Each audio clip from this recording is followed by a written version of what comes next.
So, welcome, Lisa Norby. Tell us about your latest book. It's your first book, correct? My first book, yep. It's called Without Words.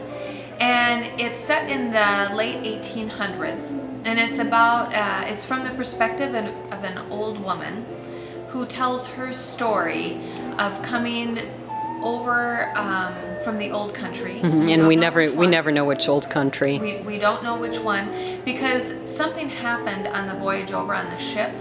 She lost her parents, and she lost the memory of what happened on that voyage, and she doesn't talk. She can talk, she just chooses Never not does. to, and she doesn't talk for whatever reason. And now as an old lady, she feels called to tell the stories of the people that she's met along the way, and Of all the settlers. Influenced Right. her life. And what's interesting about this book is that it's all your family history. It is, yeah. A lot of the stories are based on stories that I heard from my mom and dad telling stories, and from Scott's grandparents, my husband Scott's grandparents telling stories, and just kind of the family legends. So tell us about one of them. What would be one of the really interesting historical events that's in this book? Although they're fictionalized in some cases. They're all fictionalized because I wasn't there, and I get the Cliff Note version of the family history. But one funny little story in the background that made my dad laugh hard is when he was a teenager, he and some friends were out driving around drinking beer, and they stole a goose.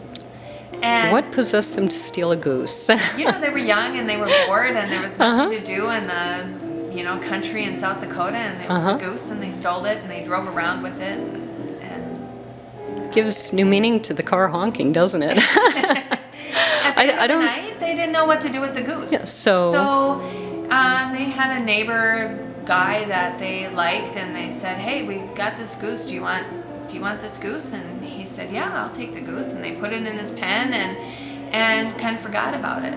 And a few days later, the owner of the goose approached my dad and said, I know you took that goose, and that goose is marked, and it is a special goose. I forget Did it lay exactly golden egg? What it had, but he was raising it for a government program or something. Wow. And he said, and I need that goose back. So he said, I'm not going to report you if that goose is back in the pen by the end of the day. So my dad then had to go to the guy he gave the goose to and steal the goose again. Oh no, why didn't he just ask for it back?